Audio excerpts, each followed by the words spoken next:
Mga pagbasa ng mga salita ng makapangyarihang Diyos. Ang mga responsibilidad ng mga leader at manggagawa. Ang mga responsibilidad ng mga leader at manggagawa, 26.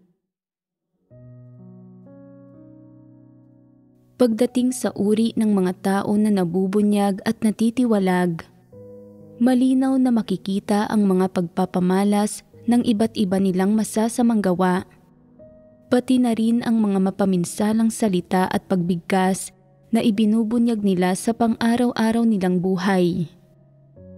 Gayunpaman, walang kakayahan ang ilang leader at manggagawa na makilatis kung ano talaga ang masasamang taong ito, o na makilatis ang kalikasang diwa ng mga ito. Tila hindi batid ng mga leader at manggagawang iyon na ang mga ito ay masasamang tao at mga hindi mananampalataya, at sa gayon ay walang mga plano ang mga leader at manggagawang iyon na alisin ang mga taong ito sa iglesia o naharapin ang mga ito ng naaangkop. Isa itong malubhang pagpapabaya sa responsibilidad sa parte nila bilang mga leader o manggagawa. Dilat na nakatingin ang mga leader at manggagawa na iyon habang hindi sumusunod sa anuman sa mga panuntunan ng sambahayan ng Diyos ang mga taong ito na may malademonyong kalikasan. Habang nag-aamok ang mga ito at walang pakundangang ginugulo at sinasabotahin ng mga ito ang gawain ng iglesia at ang kaayusan ng buhay iglesia. Binibigyang layaw pa nga ng mga leader at manggagawang iyon ang mga taong ito kapag ang mga ito ay kumikilos ng mapangahas at walang habas, umaasal ng tampalasan at namiminsala sa mga interes ng sambahayan ng Diyos habang di umano'y gumagampan ng tungkulin ng mga ito. Sumasaklaw sa maraming bagay ang pamiminsala sa mga interes ng sambahayan ng Diyos. Ang paninira sa makinarya at iba't ibang kasangkapan ng sambahayan ng Diyos. Ang paninira sa iba't ibang kagamitan at supply sa opisina, maging ang pagwawaldas ng mga handog para sa Diyos ayon sa gusto nila at iba pa. Ang mas malubha, walang pakundangan silang naglalabas ng iba't ibang maling pananampalataya at panlilinlang na nagdudulot ng sobrang panggugulo na hindi magawa ng hinirang na mga tao ng Diyos na gampanan ang mga tungkulin nila ng mapayapa, labis na panggugulo na ang mga taong mahina at negatibo ay tinatalikuran ang mga tungkulin nila at nawawalan ng pananalig sa pagsunod sa Diyos. Ginagawa ng masasamang taong ito ang lahat ng masamang bagay na ito. Ginagawa nila ang lahat ng masamang gawang ito na gumugulo at gumagambala sa gawain ng iglesia at nagdudulot ng pinsala sa mga kapatid. Pero nagbubulag-bulagan at nagbibingi-bingihan ang mga leader at manggagawa. Sinasabi pa nga ng ilan sa kanila, "Hindi ko alam. Walang nagsabi sa akin." Nagdulot ng malaking pinsala ang pangkat ng mga hayop at diablong iyon. Nagpapakawala ng kaguluhan sa iglesia, pero ganap na walang alam at kabatiran ang mga leader at manggagawa tungkol dito. Hindi ba't basura sila? Nasaan ang puso nila? Ano ang ginagawa nila? Hindi ba't nakikibahagi lang sila sa walang kwentang daldalan? Hindi ba't pinapabayaan nila ang mga gampaning marapat nilang gawin? Sa bawat araw na nasa trabaho ang gayong mga huwad na leader, ay isa pang araw para walang pakundangang guluhin ng lahat ng uri ng masasamang tao ang iglesia at pinsalain ang hinirang na mga tao ng Diyos. Dahil sa hindi tumutupad ang mga huwad na leader sa mga responsibilidad nila, Kung kaya't ang pangkat ng mga halimaw na iyon ay walang ginagawa buong araw, hindi gumagampan ng anumang mga tungkulin o sumusunod sa anumang mga panuntunan, nagiging palamunin ng sambahayan ng Diyos, malayang tinatamasa ang iba't ibang material na pakinabang at kabutihan ng sambahayan ng Diyos. Sadya pa nga nilang ginugulo ang gawain ng iglesia, sinisira ang mga makinarya at kagamitan ng sambahayan ng Diyos. Ganito sila kumilos, gayunpaman ay umaasa pa rin silang magkaroon ng masarap na buhay at gumawa ng anumang gusto nila sa sambahayan ng Diyos, nang walang sino man ang pwedeng mang-abala o mang-inis sa kanila. Napakalubhan ng isyong ito, pero isinasantabi ito ng mga leader at manggagawa. Hindi ito nilulutas kahit paiulat ito ng iba. Hindi ba't basura sila na hindi gumagawa ng tunay na gawain? Hindi ba't isa itong malubhang pagpapabaya sa responsibilidad? Sinasabi ng ilan, hindi ko nalutas ang problema dahil abala ako sa ibang gawain. Hindi ko lang talaga mabigyan ng panahong gawin ito.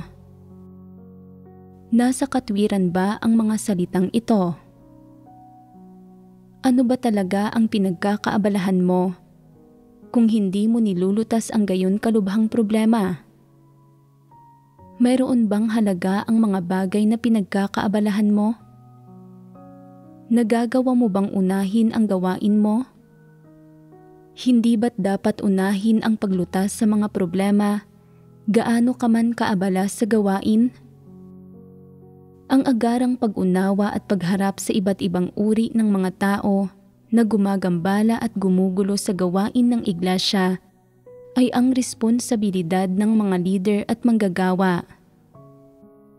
Kung isasantabi mo ang mga tunay na problema at magpapakaabala ka sa ibang mga usapin, gumagawa ka ba ng tunay na gawain? Kung makakatuklas ka ng isang issue o may mag-uulat ng isang issue sa iyo, dapat mong isantabi ang gampaning ginagawa mo at agad kang pumunta sa lugar at tingnan mo kung ano ang pinagmulan ng problema. Kung ito ay isang masamang tao na gumugulo at gumagambala sa gawain ng iglesia, dapat mo munang alisin ang masamang taong ito. Pagkatapos, magiging madali na ang paglutas ng ibang mga problema. Kung makakatuklas ka ng isang problema at hindi mo ito aayusin, sinasabi na masyado kang abala. Sa katunayan, hindi ba't nagmamadali ka lang na parang isang ardilya sa isang hawla? Ano ba talaga ang pinagkakaabalahan mo? Ito ba ay tunay na gawain? Maaari mo bang ipaliwanag ito ng malinaw? Makatwiran ba ang mga dahilan at palusot mo?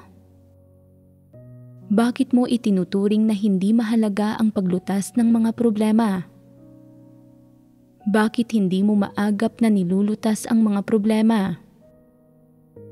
Bakit ka naghahanap ng mga dahilan at umiiwas sa mga bagay-bagay? Sinasabing masyado kang abala para asikasuhin ang mga ito. Hindi ba't pagiging iresponsable ito? Bilang isang leader sa iglesia, ang hindi pagbibigay prioridad sa paglutas ng mga problema, ang pagpapakaabala sa iba't ibang di mahalagang usapin, ang pagkabigong makilala ang pag-iral ng mga kritikal na problema, ang kawalan ng kakayahang mapag-iba ang kahalagahan at pangangailangan na gawin agad ang gawain at maarok ang mga napakahalagang punto. Ang mga ito ang mga pagpapamalas ng isang napakahinang kakayahan at ang gayong tao ay magulo ang isip. Kahit gaano karaming taon ka ng isang leader, hindi mo kayang gawin ng maayos ang gawain ng iglesia.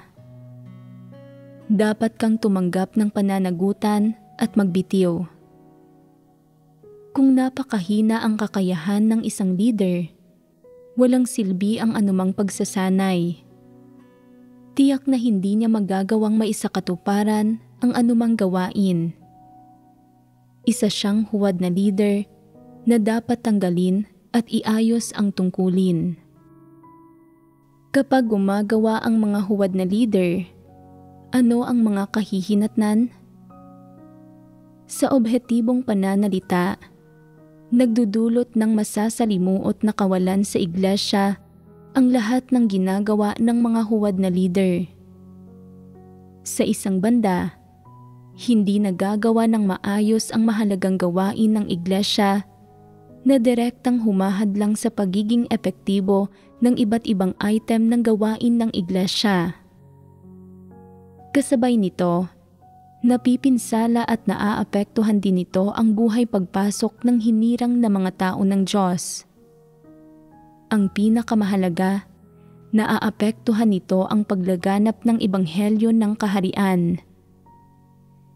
May direktang kaugnayan ang lahat ng kahihinatnang ito sa mga huwad na leader na hindi gumagawa ng tunay na gawain. Sa mas malinaw na pananalita, ang lahat ng ito ay dulot ng hindi paggawa ng mga huwad na leader ng tunay na gawain. Kung magagawa ng ibang mga leader at manggagawa na aktibong makibahagi sa kaunting tunay na gawain, na nagpapabilis sa takbo at nagpapaikli sa panahon ng paglutas ng mga problema, hindi ba't medyo maiibsan ang iba't ibang kawalan na dulot ng mga huwad na leaders sa sambahayan ng Diyos? Kahit papaano, mababawasan ang mga ito. Kahit na hindi hinihingi sa iyo ng sambahayan ng Diyos na pangasiwaan kaagad ang mga issue kapag lumilitaw ang mga ito, kahit papaano man lang, sa sandaling maiulat ang mga problema, dapat mong simulan ang agarang pagtugon sa mga ito. Mag-usisa ka tungkol sa sitwasyon mula sa mga kapatid at makipagtalakayan at makipagbahaginan ka sa iba pang mga leader at manggagawa kung paano lulutasin ang mga problema. Kung malubha ang issue at hindi mo alam kung paano ito lutasin, dapat mo itong iulat kaagad pa itaas at dapat kang maghanap ng mga solusyon. Ito ang dapat makamit ng lahat ng leader at manggagawa. Ngunit ang kasalukuyang problema ay na ang mga leader at manggagawang ito, kahit pa hindi nila malutas ang mga problema, ay hindi nag-uulat pa itaas. Labis silang nangangamba na mag-ulat pa itaas sa takot na mabunyag nila ang sarili nilang kawalan ng kahusayan, lubhang mahinang kakayahan at kawalan ng abilidad na gumawa ng tunay na gawain. Nag-aalala sila na matatanggal sila. Ngunit, hindi sila nagkukusang gumawa. Sila ay mapurol ang isip at manhid at mabagal kumilos. Kung walang landas sa paglutas ng mga problema, iniraraos lang nila ang bagay-bagay na humahantong sa pagkaipon ng napakaraming hindi pa nalulutas na issue na nagbibigay ng mga pagkakataon sa masasamang tao.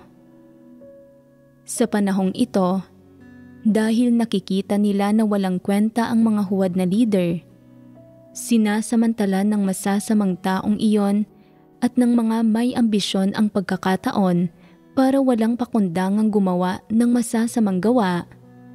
Isinasadlak ang iglesia sa kaguluhan at kawalan ng kaayusan. Pinaparalisa ang lahat ng aspekto ng gawain. Bagamat dapat pasanin ng mga huwad na leader ang pangunahing responsibilidad, hindi rin natupad ng ibang mga leader at manggagawa ang mga responsibilidad nila. Hindi ba't ito ay isang malubhang pagpapabaya sa responsibilidad ng mga leader at manggagawa? Sa katunayan, karamihan sa mga problemang lumilitaw sa iglesia ay direktang nauugnay sa mga panggugulong dulot ng masasamang tao at mga hindi mananampalataya. Kung hindi agarang matutukoy ng mga leader at manggagawa ang ugat ng mga problema, kung hindi nila mahahanap ang mga punong salarin na nagdudulot ng mga problema, at palagi silang maghahanap ng mga dahilan sa kung saan man, hindi nila payak na malulutas ang mga problema at patuloy na lilitaw ang mga problema sa hinaharap. Kung mahuhuli at direktang mapananagot ang mga nanggugulo o mga gumagawa ng mga problema ng palihim, ang ganitong paraan ng pangangasiwa sa mga problema ang pinakamabisa. Kahit papaano man lang, tinitiyak nito na hindi mangangahas iyong mga hindi mananampalataya at masasamang tao na patuloy na mag-amok at magdulot ng mga pagkagambala at kaguluhan. Hindi ba't ito ang dapat makamit ng mga leader at manggagawa? Tiyak na masasabing ang pangunahing dahilan ng pagdami ng mga problema ng iglesia at ng hindi maagap na pagkalutas ng mga ito ay dahil sa pagiging iresponsable ng mga leader at manggagawa o dahil walang katotohanang realidad ang mga huwad na leader at hindi sila makagawa ng tunay na gawain. Kung hindi kayang lutasin ng mga leader at manggagawa ang iba't ibang problemang lumilitaw sa iglesia, tiyak na hindi nila kayang gawin ang gawaing likas sa mga posisyon nila. Mayroong ilang sitwasyon at dahilan na dapat malinaw na maunawaan dito.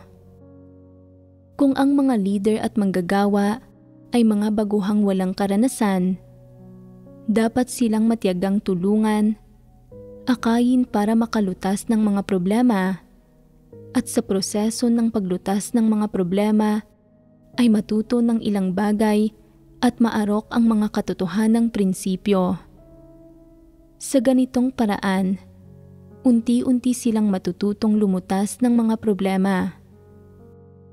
Kung ang mga leader at manggagawa ay hindi ang mga tamang tao, ganap na tumatangging tanggapin ang katotohanan at sa halip ay ginagamit ang mga pananaw at pamamaraan ng mga walang pananampalataya para malutas ang mga problema, hindi ito umaayon sa mga katotohanang prinsipyo. Hindi angkop ang gayong mga tao na maging mga leader at manggagawa at dapat silang maagap na tanggalin at itiwalag. Pagkatapos, dapat magdaos muli ng isang halalan para pumili ng mga angkop na leader at manggagawa. Tanging ang pamamaraang ito ang lubusang makakalutas sa problema. Ang pagiging isang leader ng iglesia ay hindi isang madaling gampanin at hindi maiiwasan na may ilang problemang hindi mapangangasiwaan. Gayunpaman, kung mayroong katwiran ang isang tao, kapag nahaharap sa mga problemang hindi niya kayang lutasin, hindi niya dapat itago o supilin ang mga problema at baliwalain ang mga ito. Sa halip, dapat siyang kumonsulta sa ilang tao na nakakaunawa sa katotohanan para sama-samang makahanap ng solusyon na maaaring makalutas sa 70 hanggang 80% ng mga problema. Pinipigilan kahit papaano ang pansamantalang pag-usbong ng malalaking issue. Isa itong mabisang landas. Kung talagang hindi malulutas ang mga problema, dapat siyang humanap ng mga solusyon mula sa ang itaas na isang matalinong pasya. Kung itatago at hindi mo iuulat ang mga problema dahil natatakot kang mapahiya o natatakot kang pungusan ka ng ang itaas dahil sa kawalan mo ng kahusayan, ito ay pagiging ganap na pasibo. Kung kikilos ka na tulad ng isang manhid at mapurol ang isip na hangal, na hindi alam kung ano ang gagawin. Maaantala nito ang mga bagay-bagay. Madaling nagbibigay ng mga pagkakataon ang gayong mga sitwasyon sa masasamang tao at mga antikristo na nagpapahintulot sa kanila na samantalahin ang kaguluhan para kumilos. Bakit sinasabing sinasamantala nila ang kaguluhan para kumilos? Dahil naghihintay sila ng mismong pagkakataong ito. Kapag hindi kaya ng mga leader at manggagawa na pangasiwaan ang anumang mga problema at ang hinirang na mga tao ng Diyos ay nakakaramdam ng pagkabalisa at pagkabagabag at nawalan na ng tiwala sa kanila, nilalayon ng masasamang tao at mga antikristo na samantalahin ang puwang na ito. Inaakala nila na ang iglesia ay nasa kalagayan ng kawalan ng pamumuno o pamamahala. Gusto nilang samantalahin ang pagkakataong ito na magpakitang gilas ng mga abilidad nila para ang hinirang na mga tao ng Diyos ay tingalain sila, suportahan sila at maniwala na kumpara sa mga leader at manggagawa, mas mahusay ang kakayahan nila, mas may kakayahan silang lutasin ang mga problema at umakay sa daan palabas, at mas kaya nilang ayusin ang sitwasyon sa gitna ng kaguluhan. Hindi ba't ito ang pinakagustong gawin ng masasamang tao at mga antikristo? Sa panahong ito, kapag walang magawa ang mga leader at manggagawa at tumitindig ang masasamang tao at mga antikristo at lumulutas ng mga problema, umaakay pa nga sa daan palabas, kanino maniniwala ang hinirang na mga tao ng Diyos? Natural, maniniwala sila sa masasamang tao at sa mga puwersa ng mga antikristo. Ano ang ipinapakita nito?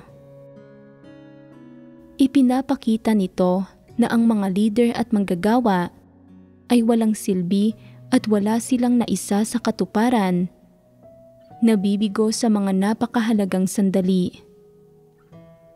Karapat-dapat pa rin ba ang gayong mga tao na maging mga leader at manggagawa? Bagamat walang katotohanang realidad ang mga antikristo at hindi nila kayang gumawa ng tunay na gawain, nagtataglay silang lahat ng ilang kaloob sa iba't ibang antas at medyo mas matalino sila pagdating sa mga usaping panlabas na mismong bumubuo sa kalamangan nila at kung paano nila maililihis ang mga tao. Pero kung magiging mga leader at manggagawa sila, magagamit ba talaga nila ang katotohanan para lutasin ang mga problema ng hinirang na mga tao ng Diyos?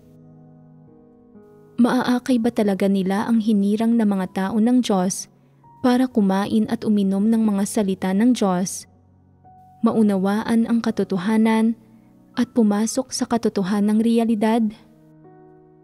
Hinding-hindi. Bagamat mayroon silang ilang kaloob at mahusay silang magsalita, wala silang anumang katotohanang realidad. Nararapat ba silang maging mga leader at manggagawa ng iglesia? Talagang hindi. Ito ay isang bagay na dapat makilatis ng hinirang na mga tao ng Diyos. Hindi sila dapat kailanman mailihis o makuha ng masasamang tao at mga antikristo.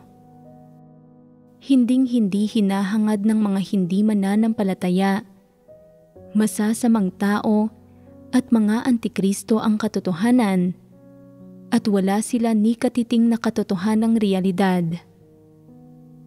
Kaya sabihin mo sa akin, masasabi ba nila ang isang bagay ng may konsensya at katwiran, gaya ng, bagamat walang namamahala sa iglesia ngayon, dapat tayong kumilos ng kusa. Hindi pwedeng baliin ang mga regulasyon ng sambahayan ng Diyos. Hindi pwedeng baguhin ang mga prinsipyong hinihingi ng sambahayan ng Diyos. dapat nating gawin kung ano ang nararapat. Dapat manatili ang lahat sa mga tungkuling dapat nilang gampanan ang mga responsibilidad nila at hindi makagambala sa kaayusan. Masasabi ba nila ang ganitong bagay? Hinding-hindi. Anong mga pagkilos ang gagawin ng mga hindi mananampalataya at masasamang taong ito? Kung walang pangangasiwa at pagsubaybay, hindi man lang nila ginagampanan ang mga tungkulin nila. Nagpapasasa sila sa pagkain, pag-inom, paglalaro, at pagpapakasaya. Nakikibahagi sila sa walang kwentang daldalan, nakikipagbiruan, at nakikipaglandian pa nga. Ginugugol ng ilan ang buong gabi sa panunood ng mga video ng mundong walang pananampalataya at pagkatapos ay ginagamit ang pagdadahilan na napuyat sila sa paggampan ng mga tungkulin nila upang magpakatamad at matulog ng labis-labis. Ang mga ito ang mga pagkilos ng masasamang tao, iyong sa mga dyablo. Kapag ginagawa nila ang masasamang gawang ito, nakakaramdam ba sila ng anumang pagkakasala? Bigla ba silang magkakaroon ng konsensya at magkukusang tuparin ang ilang responsibilidad ng tao at gumawa ng isang bagay na kapaki-pakinabang para sa sambahayan ng Diyos, sa iglesia at sa mga kapatid? Hinding-hindi. Kapag may nanonood at tubili silang gumagawa ng kaunting gawain na pinagmumukha silang mabuti para lang kumayod para sa pagkain, ito ang tanging bagay na magagawa nila. Bukod dito, walang kahit isang kapuri-puring katangian ang mga taong ito. Kaya, mayroon bang anumang saysay ang pananatili ng mga taong ito sa sambahayan ng Diyos? Walang anumang saysay. Hindi kinakailangan ang gayong mga tao at dapat silang alisin. Paano ninyo sinusukat kung minamahal ng isang tao ang katotohanan? Hayaan ninyo akong magbigay ng isang halimbawa para maunawaan ninyo. Nasasangkot sa isang propesyon ang ilang tao at habang mas natututo sila, habang mas isinusulong nila ang pag-aaral nila, habang mas nakakaunawa sila, mas nagiging handa silang gawin itong propesyon at nababawasan ang pagnanais nilang lisanin ang propesyon. Anong uri ng pagpapamalas ito? Nangangahulugan ba ito na talagang gusto nila ang propesyong ito? Gaano man karaming paghihirap ang tinitiis nila, anuman ang halaga, gaano man katindi ang pagsisikap nila, nagpapatuloy sila sa propesyon ng walang pagsisisi, hindi nasisiraan ng loob. Ito ay tunay na pagmamahal, isang malalim at taus-pusong pagkagiliw.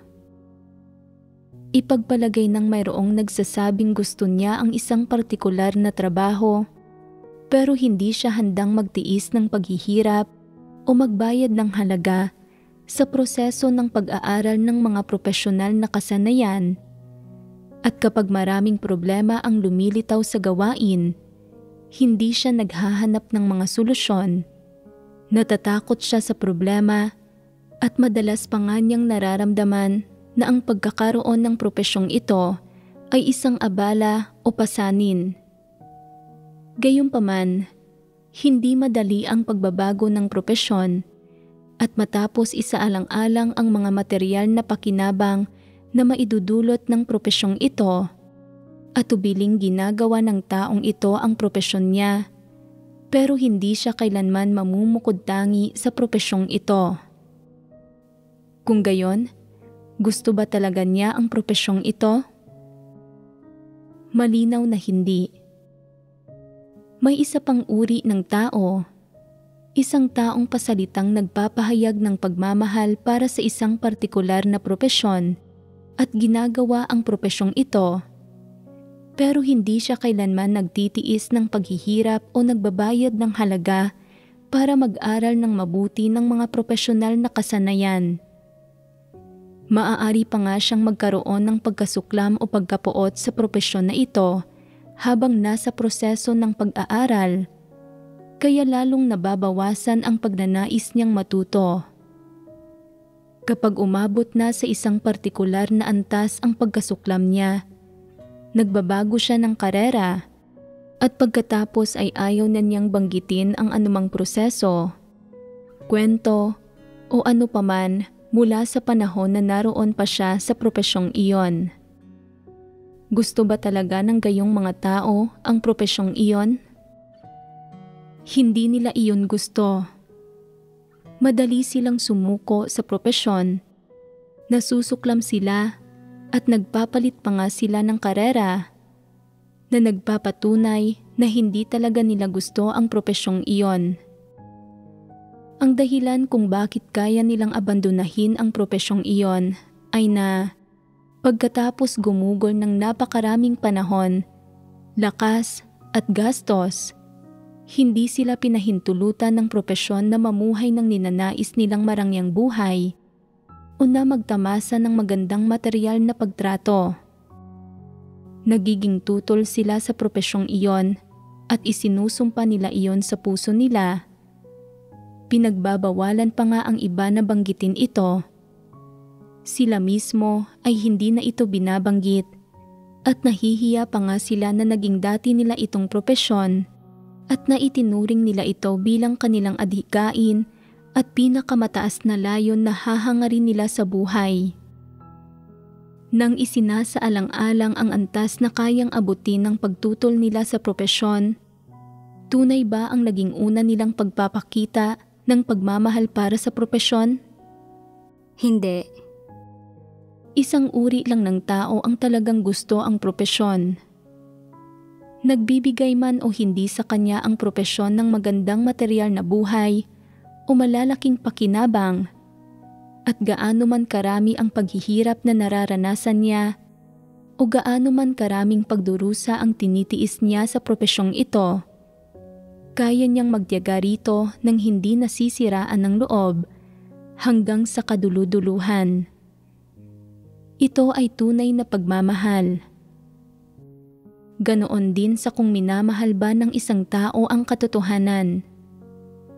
Kung tunay mong minamahal ang mga positibong bagay, umuusad mula sa pagmamahal sa mga positibong bagay patungo sa pagmamahal sa katotohanan.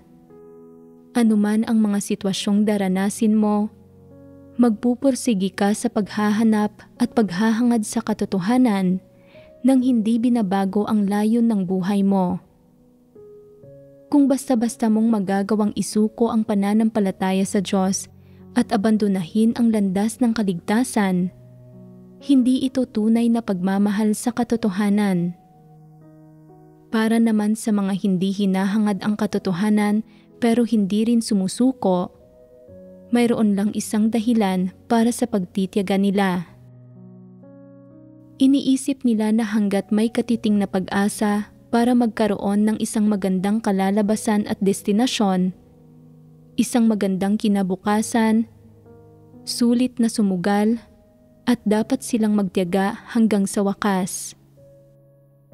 Naniniwala sila na kinakailangan ang pagtitiyagang ito. Nagkataon lang na tumitindi na ang mga sakuna at wala ng ibang lugar na mapupuntahan, kaya mabuti pang manatili na lang sila rito at subukan kung papalarin sila. Mayroon bang kahit katiting na pagmamahal para sa katotohanan ang gayong mga tao sa puso nila? Wala sila nito.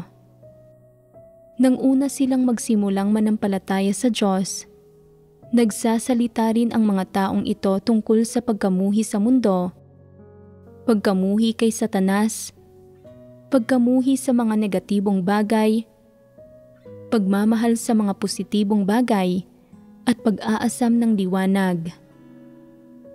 Pero ano ang pag-uugali nila kapag pumasok na sila sa sambahayan ng Diyos, sa iglesia? Ano ang saloobin nila kapag natuklasan nila na mga trabahador sila? Kapag napagtanto nila na ang mga kilos, mga pag-uugali at kalikasan nila ay hindi nakakalugod sa Diyos? Anong klase ng mga pag-uugali ang ipinapakita nila? Masasabing kapag nakikinita, nararamdaman o naiisip nila na hindi na sila pinapaboran sa sambahayan ng Diyos, na ititiwalag sila, pinipiling lumisan ng ilan. Ang iba naman, bagamat nag-aatubili silang manatili sa iglesia, ay nasasadlak sa kawalan ng pag-asa at sa huli ay napipilitan silang lumisan. Talagang hindi nagmamahal sa katotohanan ang gayong mga tao. Kapag nasira ang pagnanais nila para sa mga pagpapala, maaari nilang ipagkanulo ang Diyos at talikuran siya. Ipinapakita ng iba't ibang pagpapamalas na ito ang mga saloobin ng iba't ibang tao sa katotohanan. Ika-4, ang iba't ibang kalalabasan ng tatlong uri ng mga taong ito. Ngayon lang, nagbahaginan tayo tungkol sa mga katangian ng tatlong uri ng mga tao. Mga trabahador, mga upahang manggagawa, at mga tao ng Diyos.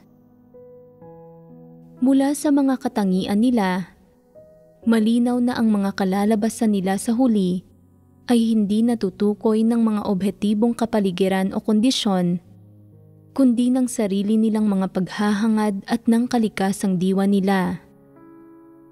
Siyempre, sa objetibong pananalita, ang Diyos ang nagpapasya ng mga kapalaran ng mga tao, pero ginagawa ng Diyos ang mga pagpapasyang ito batay sa kung minamahal ba ng mga tao ang katotohanan at kung kaya ba nilang tanggapin ang katotohanan.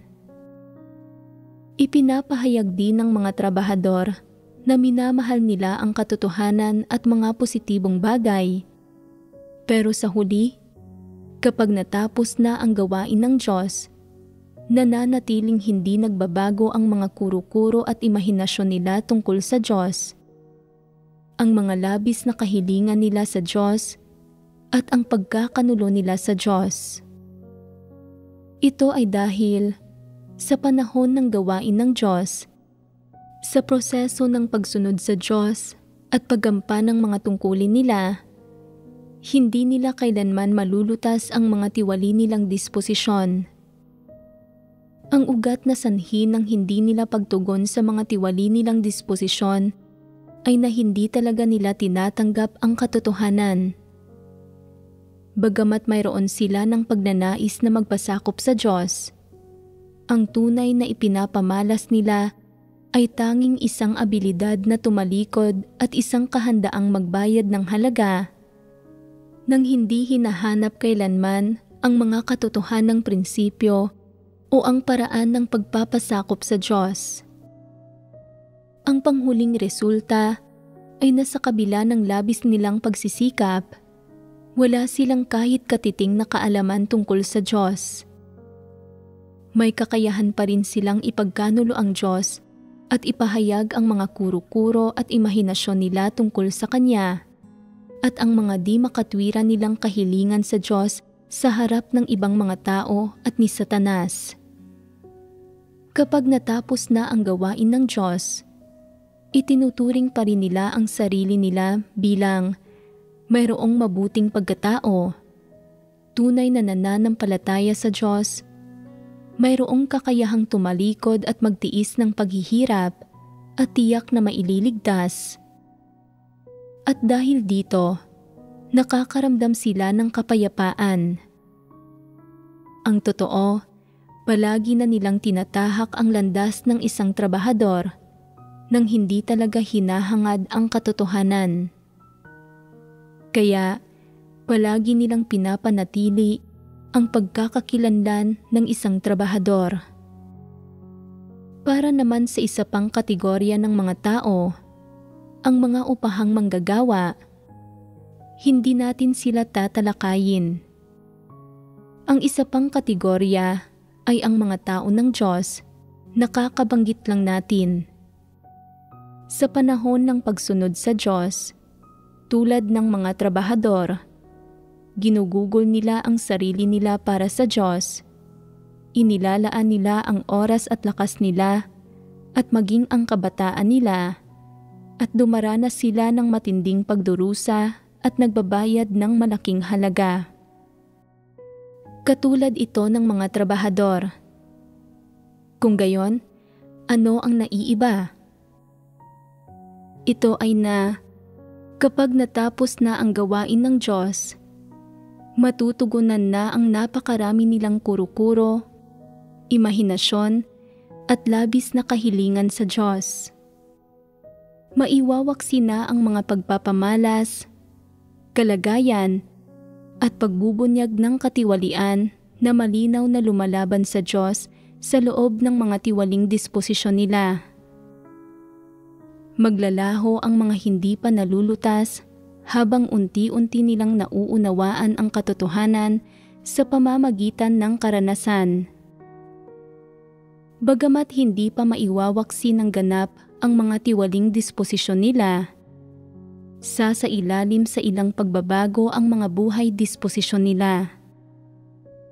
Kadalasan, magagawa nilang magsagawa ayon sa mga katotohanang prinsipyong nauunawaan nila at lubhang mababawasan ang mga pagbubunyag ng mga tiwaling disposisyon nila. Bagamat hindi totoo na hindi nila ipapakita ang mga ito sa anumang kapaligiran, matutugunan na ng mga taong ito ang isang pangunahing kahingian. Matutugunan na nila ang kahingian ng Diyos na maging matapat sila. Sa pangkalahatan, magiging matatapat silang tao.